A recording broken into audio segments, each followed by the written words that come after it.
नमस्कार दोस्तों, Manu creative garden में आपका स्वागत है। तो दोस्तों, आज इस वीडियो में हम बात करेंगे मिर्ची के प्लांट के बारे में, इसकी केयर के बारे में और इसमें कौन सा फर्टिलाइज़र दें, क्या क्या इस प्लांट में प्रॉब्लम्स आती हैं और क्या क्या उनका समाधान है। तो ये सब बातें इस वीडियो में करेंगे। तो सबसे पहले मैं आपको मिर्ची का प्लांट्स दिखा देती हूँ।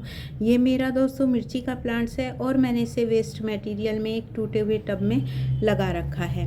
और इस प्लांट पर आप मिर्ची देखिए, कितनी सारी इस पर फ्रूटिंग हो रही है और कितना हेल्दी ये प्लांट है दोस्तों। और इस प्लांट पे जो मिर्ची लगी है, इनकी मैं एक ख़ास बात आपको ये बताऊं कि ये बिल्कुल भी तीखी मिर्ची नहीं है, बिल्कुल भी तीखी नहीं है और बहुत ही मतलब खाकर लगता ही नहीं है कि हाँ कि मिर्ची खाई है। तो बहुत ही अच्छा ये प्लांट है दोस्तों।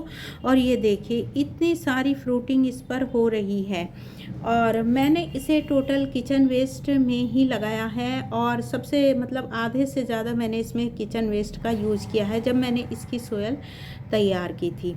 तो दोस्तों, अब बात करते हैं इस प्लांट की केयर और सोयल, इन सब बातों के बारे में चर्चा करेंगे। तो सबसे पहले मैं आपको बता दूं कि इस प्लांट को अगर हम ज़मीन में लगा रहे हैं तो फिर तो कोई बात ही नहीं है, लेकिन अगर हम इसे पॉट में लगा रहे हैं या कोई वेस्ट मटेरियल उसमें लगा रहे हैं तो 12 बाई 12 इंच का पॉट इसके लिए एनफ होता है और उसमें ये अच्छी ग्रोथ करता है। या उससे भी बड़ा है तो और भी अच्छी बात है, लेकिन इससे छोटा पॉट हमें इसके लिए नहीं लेना चाहिए।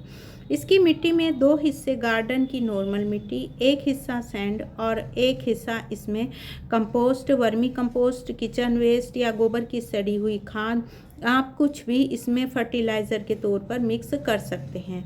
इसकी मिट्टी में आप थोड़ा फंजीसाइड ज़रूर मिला लें और अगर फंजीसाइड नहीं है तो आप इसमें थोड़ी सी हल्दी भी मिक्स कर इसकी मिट्टी को तैयार कर सकते हैं।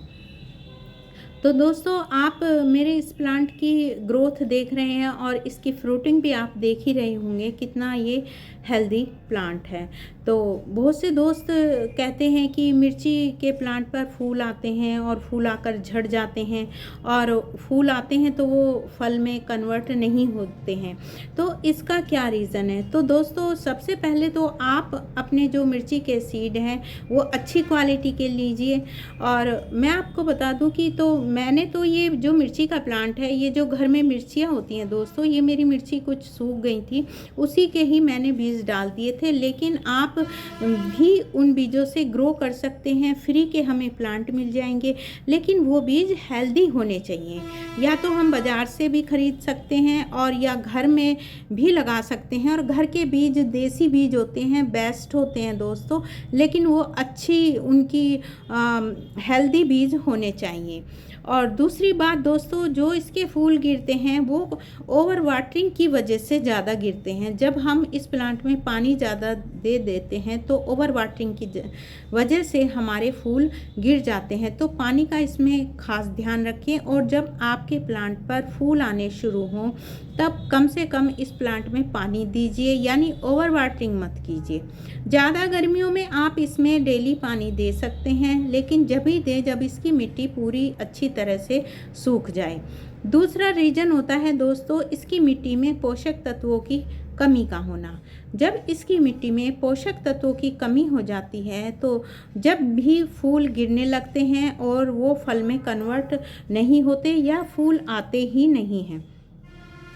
तो इस प्लांट की मिट्टी में दोस्तों ध्यान करें, ज़्यादातर फॉस्फोरस फर्टिलाइज़र इसमें मिलाएं और किचन वेस्ट का सबसे ज़्यादा इसमें यूज करें। और अगर आपके पास किचन वेस्ट नहीं है तो गाय की सड़ी हुई जो गोबर की खाद होती है आप उसे लें, वो कम से कम 2 साल पुरानी हो। और मैं तो आपको यही कहूँगी कि हमारे सबके घरों में से किचन वेस्ट निकलता है, उसे आप फेंके नहीं, उसे अच्छी तरह धूप में सुखा लें और धूप में सुखाने के बाद आप जो भी प्लांट लगाएं उसे गमले में नीचे भर लें और भरने के बाद उस पर मिट्टी डालकर आप प्लांट लगाएं। दुनिया में सबसे अच्छी खाद जो है वो मैं किचन वेस्ट को ही मानती हूँ। हूँ। और सच मानिए मैं अपने गार्डन में 80% किचन वेस्ट का ही यूज़ करती हूँ किसी भी प्लांट की मिट्टी बनाने में। मैं दोस्तों ज़रा सा भी किचन वेस्ट बाहर नहीं फेंकती हूँ, और अपने गार्डन में से जो सूखी पत्तियाँ और टहनियाँ निकलती हैं वो भी भर के रख लीजिए दोस्तों। बहुत काम की चीज़ है ये। अगर हम गार्डनिंग करते हैं तो हमारे लिए तो ये सोना है।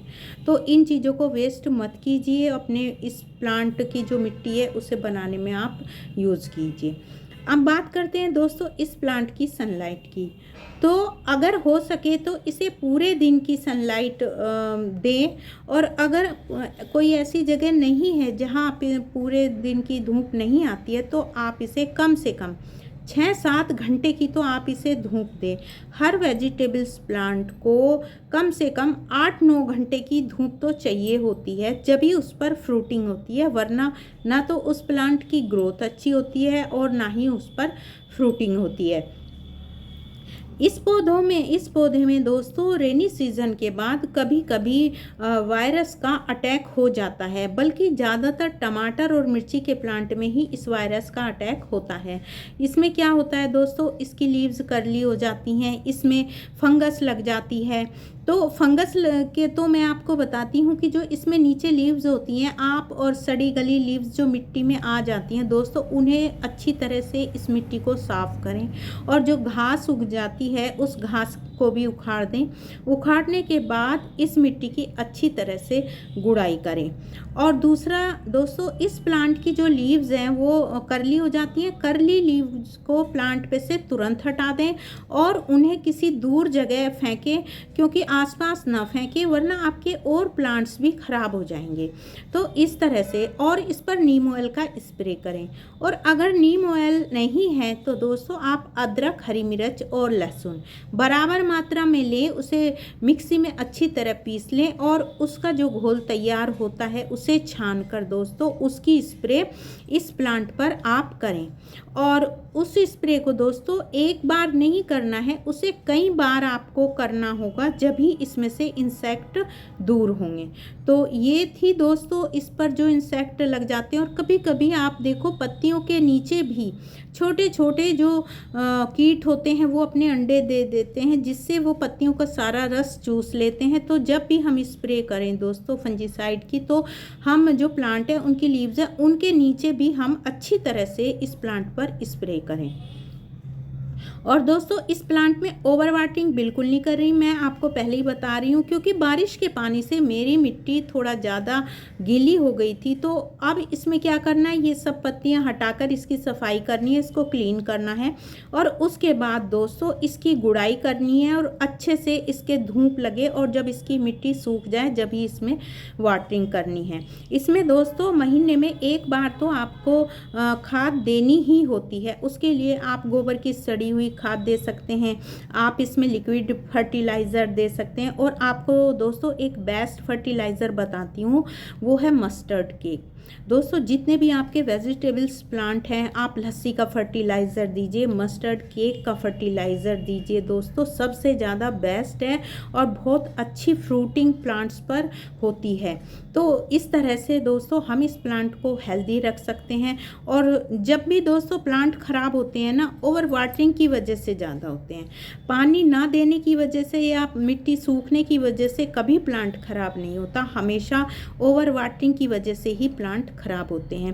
तो मैं दोस्तों आपसे यही कहूँगी कि आप अपने गार्डन में फूलों के ऑर्नामेंटल और ये डेकोरेशन वाले प्लांट्स तो लगाते ही हैं, साथ ही साथ आप वेजिटेबल्स प्लांट इनको भी ग्रो कीजिए दोस्तों। बाज़ार से हम सब्जियां खरीद के लाते हैं, उस पर जहरीली दवाइयों का स्प्रे होता है, जो हमारे बच्चों के स्वास्थ्य के लिए, हमारे स्वास्थ्य के लिए भी बहुत ज़्यादा हानिकारक होते हैं।